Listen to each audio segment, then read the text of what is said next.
हरे कृष्णा, राधे राधे। आज की कथा में आप सभी भक्तों का हार्दिक स्वागत है। भगवान श्री कृष्ण आपकी समस्त मनोकामनाओं को पूर्ण करें। आज है 9 मई 2026, दिन है शनिवार, और आज आप सुनेंगे ज्येष्ठ मास की कथा का 8वां अध्याय। इससे पहले के सभी अध्याय सुनने के लिए आप सभी भक्तों का बहुत बहुत आभार। और अब भगवान श्री कृष्ण का ध्यान करके आज की पावन कथा का प्रारंभ करते हैं। भगवान श्री विष्णु कहते हैं, हे नृपश्रेष्ठ वेन, अब तुम नहुष पुत्र महाराज ययाति का चरित्र सुनो।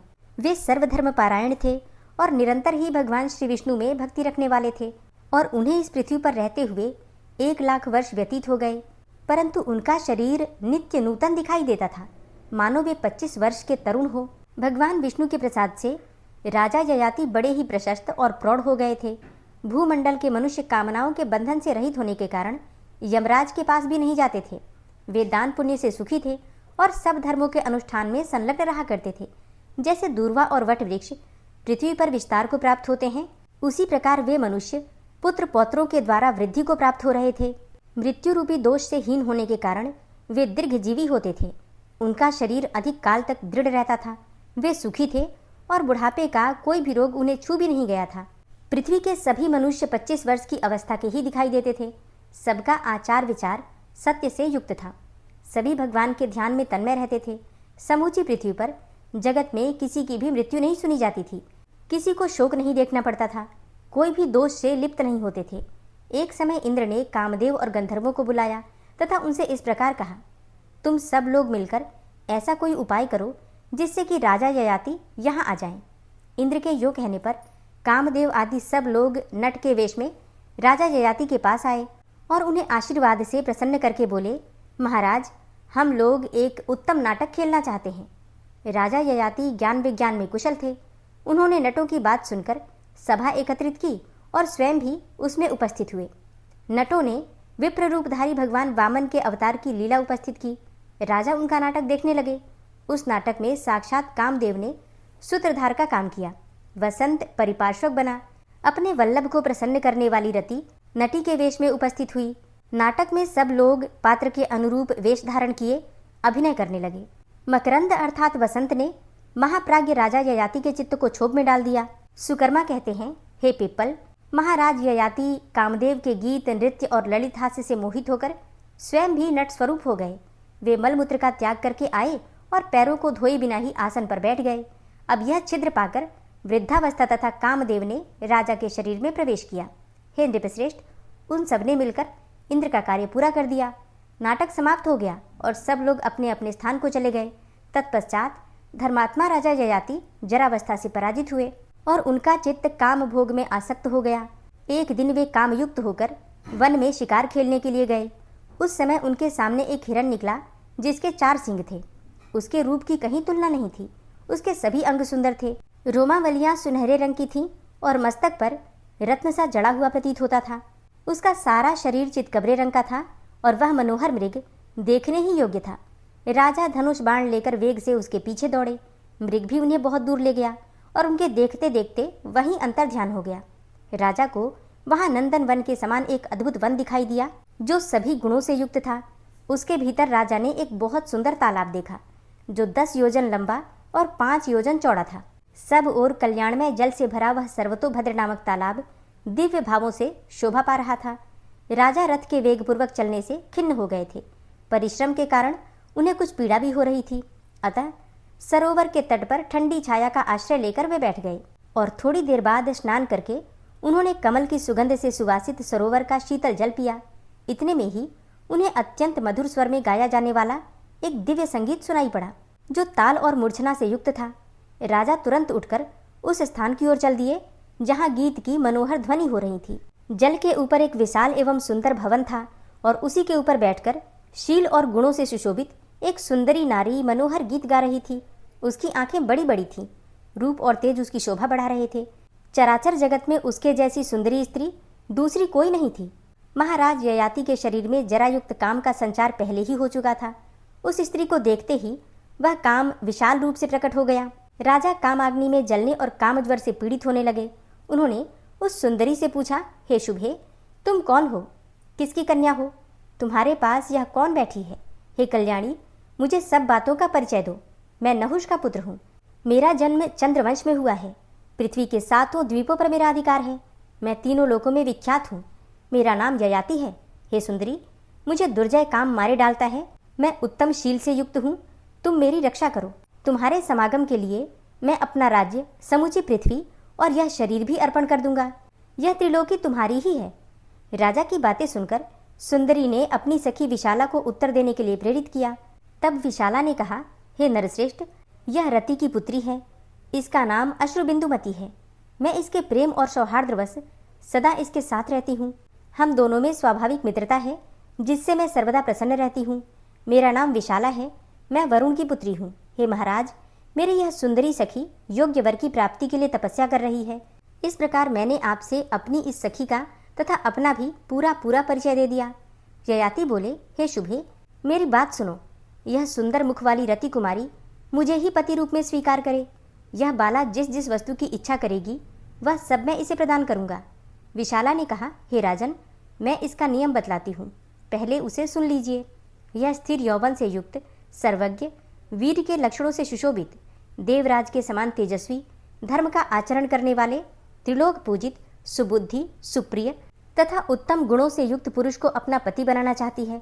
तब ययाति बोले, मुझे इन सभी गुणों से युक्त ही समझो, मैं इसके योग्य पति हो सकता हूँ। विशाला ने कहा, हे राजन, मैं जानती हूँ आप अपने पुण्य के लिए तीनों लोकों में विख्यात हैं। मैंने पहले जिन जिन गुणों की चर्चा की है वे सभी आपके भीतर विद्यमान हैं। केवल एक ही दोष के कारण यह मेरी सखी आपको पसंद नहीं करती। आपके शरीर में वृद्धावस्था का प्रवेश हो गया है। यदि आप उससे मुक्त हो सकें तो यह आपकी प्रियतमा हो सकती है। हे राजन, यही इसका निश्चय है। मैंने सुना है पुत्र, भ्राता और भृत्य जिसके शरीर में भी इस जरावस्था को डाला जाए उसी में इसका संचार हो जाता है। अतः हे भूपाल, आप अपना बुढ़ापा तो अपने पुत्र को दे दीजिए और स्वयं उसका यौवन लेकर परम सुंदर बन जाइए। तो मेरी सखी जिस रूप में आपका उपभोग करना चाहती है उसी के अनुकूल व्यवस्था कीजिए। तब ययाति बोले, हे महाभागे, एवमस्तु, मैं तुम्हारी आज्ञा का पालन अवश्य करूंगा। राजा ययाति काम भोग में आसक्त होकर अपनी विवेक शक्ति खो बैठे थे। वे घर जाकर अपने पुत्रों से बोले, तुम लोगों में से कोई एक मेरी दुखदायिनी जरावस्था को ग्रहण कर ले और अपनी जवानी मुझे दे दे, जिससे कि मैं इच्छानुसार भोग सकूं। और जो मेरी इस वृद्धावस्था को ग्रहण करेगा वह पुत्रों में श्रेष्ठ समझा जाएगा और वही मेरे राज्य का स्वामी होगा। उसको सुख संपत्ति, धन धान्य, बहुत सी संतानें तथा यश और कीर्ति प्राप्त होगी। तुरु ने कहा, हे पिताजी, इसमें संदेह नहीं कि माता पिता की कृपा से ही पुत्र को शरीर की प्राप्ति होती है। अतः उसका कर्तव्य है कि वह विशेष चेष्टा के साथ माता पिता की सेवा करे। परंतु महाराज, यौवन दान करने का यह मेरा समय नहीं है। तुरु की बात सुनकर धर्मात्मा राजा को बड़ा क्रोध हुआ। वे उसे शाप देते हुए बोले, तूने मेरी आज्ञा का अनादर किया है, अतः तू सब धर्मों से बहिष्कृत और पापी हो जा। तेरा हृदय पवित्र ज्ञान से शून्य हो जाए और तू कोढ़ी हो जा। तुरु को इस प्रकार शाप देकर वे अपने दूसरे पुत्र यदु से बोले, बेटा, तू मेरी जरावस्था को ग्रहण कर और मेरा अकंटक राज्य भोग। यह सुनकर यदु ने हाथ जोड़कर कहा, पिताजी, कृपा कीजिए, मैं बुढ़ापे का भार नहीं ढो सकता। शीत का कष्ट सहना, अधिक राह चलना, कदन्न भोजन करना, जिनकी जवानी बीत गई हो ऐसी स्त्रियों से संपर्क रखना और मन की प्रतिकूलता का सामना करना, ये वृद्धावस्था के 5 हेतु हैं। यदु के यो कहने पर महाराज ययाति ने कुपित होकर उन्हें भी शाप दिया, जा, तेरा वंश राज्यहीन होगा और उसमें कोई भी राजा नहीं होगा। यदु ने कहा, महाराज, मैं निर्दोष हूँ, आपने मुझे शाप क्यों दे दिया? मुझे दीन पर दया कीजिए, प्रसन्न हो जाइए। ययाति बोले, बेटा, महान देवता भगवान विष्णु जब तेरे वंश में अपने अंश सहित अवतार लेंगे उस समय तेरा कुल पवित्र और शाप से मुक्त हो जाएगा। राजा ययाति ने कुरु को शिशु समझकर छोड़ दिया और शर्मिष्ठा के पुत्र पुरु को बुलाकर कहा, बेटा, तू मेरी वृद्धावस्था को ग्रहण कर ले। पुरु ने कहा, हे राजन, मैं आपकी आज्ञा का पालन करूंगा, मुझे अपनी वृद्धावस्था दे दीजिए और आज ही मेरी युवावस्था से सुंदर रूप धारण करके उत्तम भोग भोगिए। यह सुनकर महामनस्वी राजा का चित्त अत्यंत प्रसन्न हुआ। वे पुरु से बोले, हे महामते, तूने मेरी वृद्धावस्था ग्रहण की और मुझे अपना यौवन दिया, इसीलिए मेरे दिए हुए राज्य का उपभोग कर। अब राजा की बिल्कुल नई अवस्था हो गई। वे 16 वर्ष के तरुण प्रतीत होने लगे, देखने में अत्यंत सुंदर, मानो दूसरे कामदेव हों। महाराज ने पुरु को अपना धनुष, राज्य, छत्र, घोड़ा, हाथी, धन, खजाना, देश और सेना, चवर, व्यजन सब कुछ दे डाला। धर्मात्मा नहुष कुमार अब कामात्मा हो गए। वे कामासक्त होकर बारंबार उस स्त्री का चिंतन करने लगे।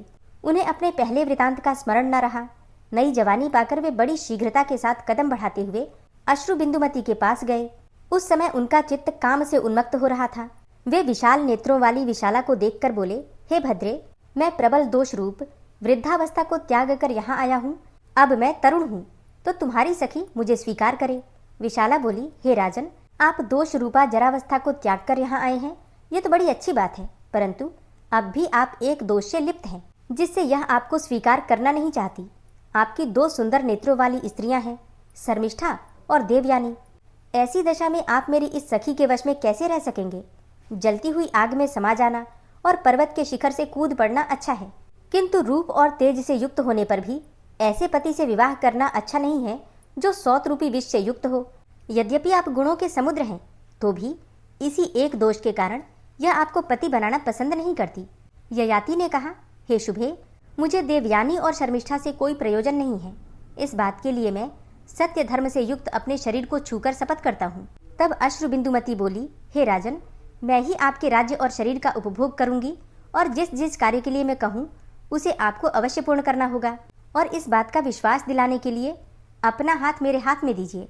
ययाति ने कहा, हे राजकुमारी, मैं तुम्हारे सिवा किसी भी दूसरी स्त्री को ग्रहण नहीं करूंगा। हे वरानने, मेरा राज्य, समूची पृथ्वी, मेरा यह शरीर और खजाना, सबका तुम इच्छानुसार उपभोग करो। हे सुंदरी, लो, मैंने तुम्हारे हाथ में अपना हाथ दे दिया। अश्रु बिंदुमती बोली, हे महाराज, अब मैं आपकी पत्नी बनूंगी। इतना सुनते ही महाराज ययाति की आंखें हर्ष से खिल उठी। उन्होंने गांधर्व विवाह की विधि से काम कुमारी अश्रु बिंदुमती को ग्रहण किया और युवावस्था के द्वारा वे उसके साथ विहार करने लगे। अश्रु बिंदुमती में आसक्त होकर वहां रहते हुए राजा को 20,000 वर्ष बीत गए। इस प्रकार इंद्र के लिए किए हुए कामदेव के प्रयोग से उस स्त्री ने महाराज को भली भांति मोहित कर लिया। एक दिन की बात है, कामनंदिनी अश्रु बिंदुमती ने मोहित हुए महाराज ययाति से कहा, हे प्राणनाथ, मेरे हृदय में कुछ अभिलाषा जागृत हुई है, आप मेरे उस मनोरथ को पूर्ण कीजिए। हे पृथ्वीपते, आप यज्ञों में प्रधान अश्वमेध यज्ञ का अनुष्ठान करें। राजा बोले, हे महाभागे, एवमस्तु, मैं तुम्हारा यह प्रिय कार्य अवश्य करूंगा। ऐसा कहकर महाराज ने अपने राज्य भोग से निष्प्रिय पुत्र पुरु को बुलाया। पिता का आवाहन सुनकर पुरु आए। उन्होंने भक्तिपूर्वक हाथ जोड़कर राजा के चरणों में प्रणाम किया और अश्रु बिंदुमती के युगल चरणों में भी मस्तक झुकाया। इसके बाद वे पिता से बोले, हे महाप्राज्ञ, मैं आपका दास हूँ, बताइए मेरे लिए आपकी क्या आज्ञा है, मैं कौन सा कार्य करूँ? राजा ने कहा, बेटा, पुण्यात्मा द्विजों, ऋतिजों और भूमि वालों को आमंत्रित करके तुम अश्वमेध यज्ञ की तैयारी करो। महातेजस्वी पुरु बड़े धार्मिक थे। उन्होंने पिता के कहने पर उनकी आज्ञा का पूर्णतया पालन किया। तत्पश्चात राजा ययाति ने काम कन्या के साथ यज्ञ की दीक्षा ली।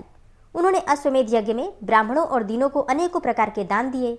यज्ञ समाप्त होने पर महाराज ने उस सुमुखी से पूछा, हे बाले, और कोई कार्य भी जो तुम्हें अत्यंत प्रिय हो बताओ, मैं तुम्हारा कौन सा कार्य करूं? यह सुनकर उसने राजा से कहा, हे महाराज, मैं इंद्रलोक, ब्रह्मलोक, शिवलोक तथा विष्णुलोक का दर्शन करना चाहती हूँ। महाराज बोले, हे महाभागे, तुमने जो प्रस्ताव किया है वह इस समय मुझे असाध्य प्रतीत होता है। वह तो पुण्य, दान, यज्ञ और तपस्या से ही साध्य है। मैंने आज तक ऐसा कोई मनुष्य नहीं देखा या सुना है जो पुण्यात्मा होकर भी मर्त्यलोक से इस शरीर के साथ ही स्वर्ग को गया हो। अतः हे सुंदरी, तुम्हारा बताया हुआ कार्य मेरे लिए असाध्य है। हे प्रिय, दूसरा कोई कार्य बताओ, उसे अवश्य पूर्ण करूंगा। अश्रु बिंदुमती बोली, हे राजन, इसमें संदेह नहीं कि यह कार्य दूसरे मनुष्यों के लिए सर्वथा असाध्य है, पर आपके लिए तो यह साध्य ही है। यह मैं बिल्कुल सच सच कह रही हूँ। इसी उद्देश्य से मैंने आपको अपना स्वामी बनाया था। आप सब प्रकार के शुभ लक्षणों से संपन्न और सब धर्मों से युक्त हैं। मैं जानती हूँ आप भगवान विष्णु के भक्त हैं, वैष्णवों में परम श्रेष्ठ हैं। जिसके ऊपर भगवान विष्णु की कृपा होती है वह सर्वत्र जा सकता है। इसी आशा से मैंने आपको अपने पति के रूप में अंगीकार किया था। हे राजन, केवल आपने ही मृत्युलोक में आकर संपूर्ण मनुष्यों को जरावस्था की पीड़ा से रहित और मृत्युहीन बनाया है।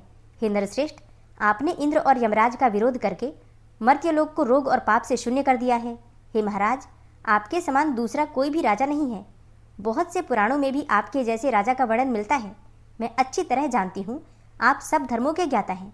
राजा ने कहा, हे भद्रे, तुम्हारा कहना सत्य है। मेरे लिए कोई साध्य असाध्य का प्रश्न नहीं है। जगदीश्वर की कृपा से मुझे स्वर्ग लोक में सब कुछ सुलभ है, तथापि मैं स्वर्ग में जो नहीं जाता हूँ इसका कारण सुनो। मेरे छोड़ देने पर मानव लोक की सारी प्रजा मृत्यु का शिकार हो जाएगी, इसमें तनिक भी संदेह नहीं है। हे सुमुखी, यही सोचकर मैं स्वर्ग में नहीं चलता हूँ। यह मैंने तुमसे सच्ची बात बताई है। रानी बोली, हे महाराज, उन लोगों को देखकर मैं फिर से मर्त्यलोक में लौट आऊंगी। इस समय उन्हें देखने के लिए मेरे मन में इतनी उत्सुकता हुई है जिसकी कहीं तुलना नहीं है। राजा ने कहा, हे देवी, तुमने जो कुछ कहा है उसे निस्संदेह पूर्ण करूंगा। अपनी प्रिया अश्रुबिंदुमती से जो कहकर राजा सोचने लगे, मत्स्य पानी के भीतर रहता है किंतु वह भी जल से बंध जाता है। स्वर्ग में या पृथ्वी पर जो स्थावर आदि प्राणी हैं उन सब पर काल का प्रभाव है। एकमात्र काल ही इस जगत के रूप में उपलब्ध होता है। काल से पीड़ित मनुष्य को मंत्र, तप, दान, मित्र और बंधु बांधव कोई भी नहीं बचा सकते। विवाह, जन्म और मृत्यु ये काल के रचे हुए 3 बंधन हैं। ये जहाँ, जैसे और जिस हेतु से होने को होते हैं होकर ही रहते हैं। कोई भी उन्हें मेट नहीं सकता है। उपद्रव, आघात, दोष, सर्प और व्याधियाँ ये सभी कर्म से प्रेरित होकर मनुष्य को प्राप्त होते हैं। आयु, कर्म, धन, विद्या और मृत्यु ये 5 बातें जीव के गर्भ में रहते समय ही रच दी जाती हैं। जीव को देवत्व, मनुष्यत्व, पशु पक्षी आदि तिर्यक योनियाँ और स्थावर योनि ये सब कुछ अपने अपने कर्मानुसार ही प्राप्त होते हैं। मनुष्य जैसा करता है वैसा भोगता है। उसे अपने किए हुए को ही सदा भोगना पड़ता है। वह अपना ही बनाया हुआ दुख और अपना ही रचा हुआ सुख भोगता है। जो लोग अपने मन और बुद्धि से किसी वस्तु को अन्यथा करने की युक्ति रखते हैं वे भी अपने उपार्जित सुख और दुखों का उपभोग करते हैं। जैसे बछड़ा हजारों गौओं के बीच में खड़ी होने पर भी अपनी माता को पहचान कर उसके पास पहुंच जाता है, उसी प्रकार पूर्व जन्म के किए हुए शुभ अशुभ कर्म कर्ता का अनुसरण करते हैं। पहले का किया हुआ कर्म कर्ता के सोने पर उसके साथ सोता है, उसके खड़े होने पर खड़ा होता है और चलने पर पीछे पीछे चलता है।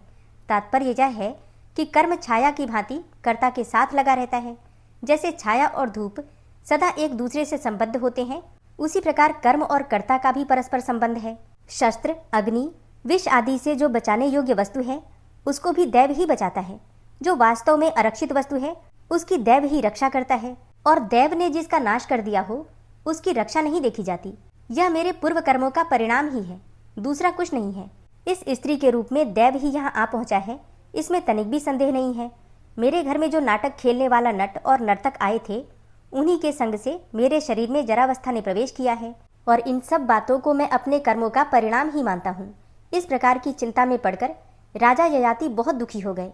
फिर उन्होंने सोचा कि यदि मैं प्रसन्नतापूर्वक इसकी बात नहीं मानूंगा तो मेरे सत्य और धर्म दोनों ही चले जाएंगे, इसमें तनिक भी संदेह नहीं है। जैसा कर्म मैंने किया था उसके अनुरूप ही फल आज मुझे दृष्टिगोचर हुआ है। यह निश्चित बात है कि दैव का विधान टाला नहीं जा सकता है। इस तरह सोच विचार में पड़े हुए राजा ययाति सबके क्लेश दूर करने वाले भगवान श्री हरि की शरण में गए। उन्होंने मन ही मन भगवान मधुसूदन का ध्यान और नमस्कार किया, स्तवन किया तथा कातर भाव से कहा, हे लक्ष्मीपते, मैं आपकी शरण में आया हूँ, आप मेरा उद्धार कीजिए। सुकर्मा कहते हैं, परम धर्मात्मा राजा ययाति इस प्रकार चिंता कर ही रहे थे कि रति कुमारी देवी अश्रुबिंदुमती ने कहा, हे राजन, अन्यान्य प्राकृत मनुष्यों की भांति आप दुखपूर्ण चिंता कैसे कर रहे हैं? जिसके कारण आपको दुख हो वह कार्य मुझे कभी नहीं करना है। उसके यो कहने पर राजा ने उस वरांगना से कहा, हे देवी, मुझे जिस बात की चिंता हुई है उसे बताता हूँ, सुनो। मेरे स्वर्गलोक चले जाने पर सारी प्रजा दीन हो जाएगी, तथापि अब मैं तुम्हारे साथ स्वर्गलोक को चलूंगा। यूँ कहकर राजा ने अपने उत्तम पुत्र पुरु को, जो सब धर्मों के ज्ञाता, वृद्धावस्था से युक्त और परम बुद्धिमान थे, बुलाया और इस प्रकार कहा, हे धर्मात्मन, मेरी आज्ञा से तुमने धर्म का पालन किया है, अब मेरी वृद्धावस्था दे दो और अपनी युवावस्था ग्रहण करो। खजाना, सेना तथा सवारियों सहित मेरा यह राज्य तथा समुद्र सहित समूची पृथ्वी को भोगो। मैंने इसे तुम्हें ही दिया है। दुष्टों को दंड देना और साधु पुरुषों की रक्षा करना तुम्हारा कर्तव्य है। हे तात, तुम्हें धर्मशास्त्र को प्रमाण मानकर उसी के अनुसार सब कार्य करना चाहिए। हे महाभाग, शास्त्रीय विधि के अनुसार भक्तिपूर्वक ब्राह्मणों का पूजन करना, क्योंकि वे तीनों लोकों में पूजनीय हैं।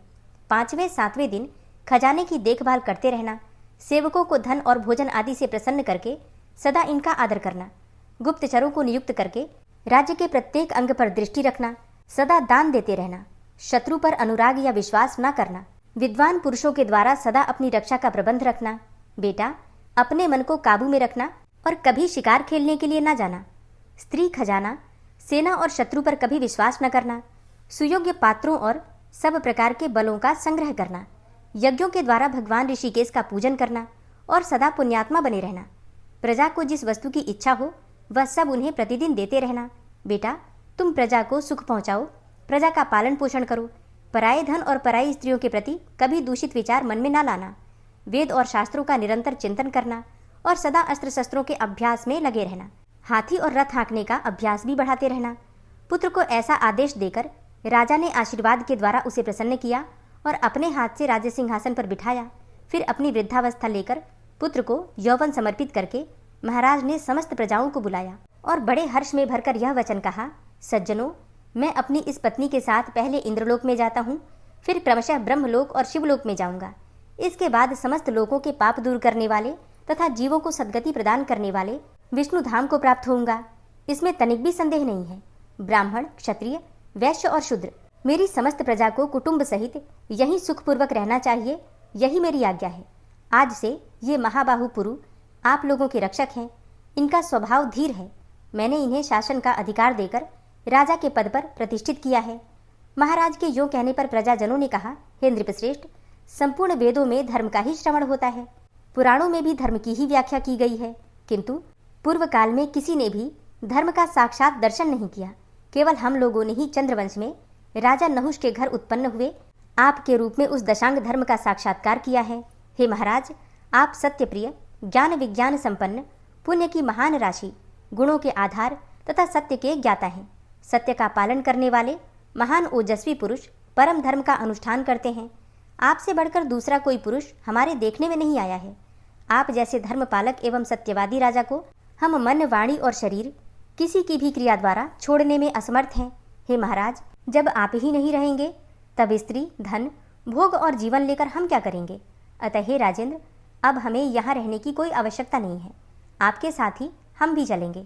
प्रजाजनों की यह बात सुनकर राजा ययाति को बड़ा हर्ष हुआ। वे बोले, आप सब लोग परम पुण्यात्मा हैं, मेरे साथ चलें। यूँ कहकर वे काम कन्या के साथ रथ पर सवार हुए। वह रथ चंद्रमंडल के समान जान पड़ता था। सेवक गण हाथ में चंवर और व्यजन लेकर महाराज को हवा कर रहे थे। राजा के मन में किसी भी प्रकार की कोई पीड़ा नहीं थी। उनके राज्य में ब्राह्मण, क्षत्रिय, वैश्य और शूद्र सभी वैष्णव थे। इनके सिवा जो अंत्यज थे उनके मन में भी भगवान विष्णु के प्रति भक्ति थी। सभी दिव्य माला धारण किए तुलसी दलों से शोभा पा रहे थे। उनकी संख्या अरबों खरबों तक पहुंच गई। सभी भगवान विष्णु के ध्यान में तत्पर और जप एवं दान में संलग्न रहने वाले थे। सबके सब विष्णु भक्त थे और परम पुण्यात्मा थे। उन सब ने महाराज के साथ दिव्य लोकों की यात्रा की। उस समय सबके हृदय में आनंद छा रहा था। राजा ययाति सबसे पहले इंद्रलोक में गए। उनके तेज, पुण्य, धर्म और तपोबल से और लोग भी साथ साथ गए। वहां पहुंचने पर देवता, गंधर्व, किन्नर तथा चारणों सहित देवराज इंद्र उनके सामने आए और उनका सम्मान करते हुए बोले, हे महाभाग, आपका स्वागत है। आइए मेरे घर में पधारिए और दिव्य, पावन एवं मनोरम भोगों का उपभोग कीजिए। राजा ने कहा, हे देवराज, आपके चरणार बिंदों में प्रणाम करके हम लोग सनातन ब्रह्मलोक में जा रहे हैं। यह कहकर देवताओं के मुख से अपनी स्तुति सुनते हुए वे ब्रह्मलोक में गए। वहां मुनिवरों के साथ महातेजस्वी ब्रह्मा जी ने अर्घ्य आदि सुविस्तृत उपचारों के साथ उनका आतिथ्य सत्कार किया और कहा, हे राजन, तुम अपने शुभ कर्मों के फल स्वरूप विष्णु लोक को जाओ। ब्रह्मा जी के यो कहने पर वे पहले शिवलोक में गए। वहां भगवान शंकर ने पार्वती जी के साथ उनका स्वागत सत्कार किया और इस प्रकार कहा, हे महाराज, तुम भगवान विष्णु के भक्त हो, अतः मेरे भी अत्यंत प्रिय हो, क्योंकि मुझमें और विष्णु में कोई अंतर नहीं है। जो विष्णु है वही मैं हूँ तथा मुझी को विष्णु समझो। पुण्यात्मा विष्णु भक्त के लिए भी यही स्थान है। अतः हे महाराज, तुम यहाँ इच्छा अनुसार रह सकते हो। भगवान शिव के यो कहने पर श्री विष्णु के प्रिय भक्त ययाति ने मस्तक झुकाकर उनके चरणों में भक्तिपूर्वक प्रणाम किया और कहा, हे महादेव, आपने इस समय जो कुछ भी कहा है सत्य है। आप दोनों में वस्तुतः कोई अंतर नहीं है।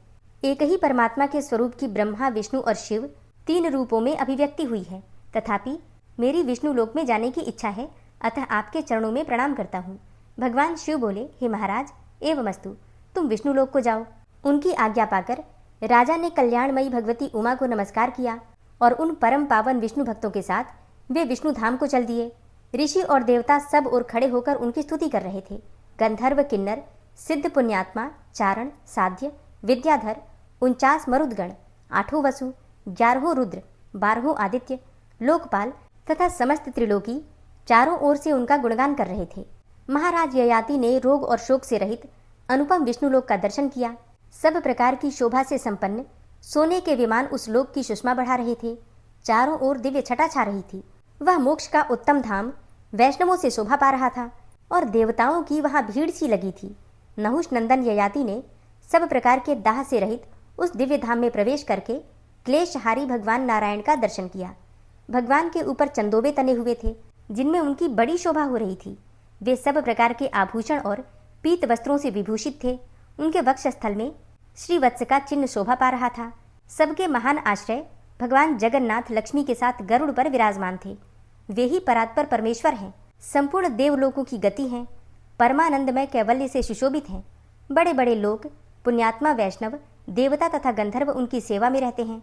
राजा ययाति ने अपनी पत्नी सहित निकट जाकर गंधर्वों द्वारा सेवित देववृंद से घिरे दुख क्लेशहारी प्रभु नारायण को नमस्कार किया तथा उनके साथ जो अन्य वैष्णव पधारे थे उन्होंने भी भक्तिपूर्वक भगवान के दोनों चरण कमलों में मस्तक झुकाया। परम तेजस्वी राजा को प्रणाम करते देखकर भगवान ऋषिकेश ने कहा, हे महाराज, मैं तुम पर बहुत संतुष्ट हूँ। तुम मेरे भक्त हो, अतः तुम्हारे मन में यदि कोई दुर्लभ मनोरथ हो तो उसके लिए वर मांगो, मैं उसे निस्संदेह पूर्ण करूँगा। राजा बोले, हे मधुसूदन, हे जगतपते, हे देवेश्वर, यदि आप मुझ पर संतुष्ट हैं तो सदा के लिए मुझे अपना दास बना लीजिए। भगवान श्री विष्णु ने कहा, हे महाभाग, ऐसा ही होगा। तुम मेरे भक्त हो, इसमें तनिक भी संदेह नहीं है। हे राजन, तुम अपनी पत्नी के साथ सदा मेरे लोक में निवास करो। भगवान की ऐसी आज्ञा पाकर उनकी कृपा से महाराज ययाति परम प्रकाशमान विष्णु लोक में निवास करने लगे। सुकर्मा कहते हैं, हे पिप्पल जी, यह संपूर्ण पापनाशक चरित्र मैंने आपको सुना दिया। संसार में राजा ययाति का दिव्य एवं शुभ जीवन चरित्र परम कल्याणदायक एवं पितृभक्त पुत्रों का उद्धार करने वाला है। पिता की सेवा के प्रभाव से पुरु को राज्य प्राप्त हुआ। माता पिता के समान अभिष्ट फल देने वाला दूसरा कोई नहीं है।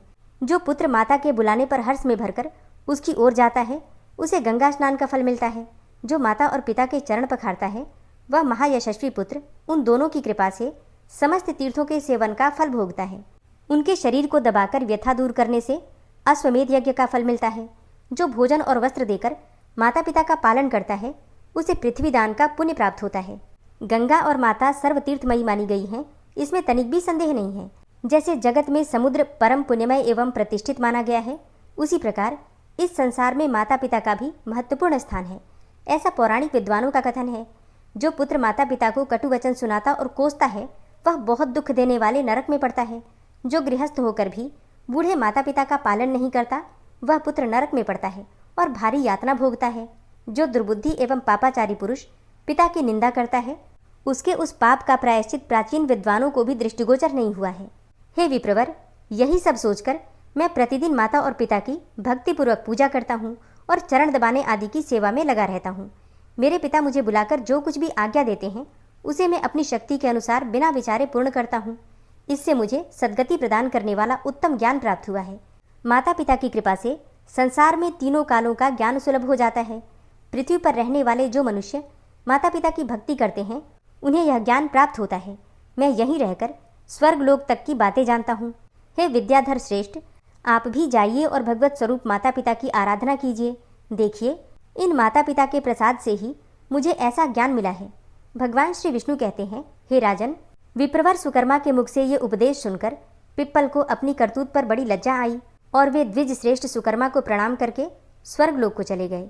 तत्पश्चात धर्मात्मा सुकर्मा माता पिता की सेवा में लग गए। हे महामते, पितृतीर्थ से संबंध रखने वाली ये सारी बातें मैंने तुम्हें बता दी। बोलो, अब और किस विषय का वर्णन करूं? हरे कृष्णा। आज की कथा का यहीं पर समापन करती हूँ। इसके आगे का वृतांत आप सुनेंगे कल की कथा में।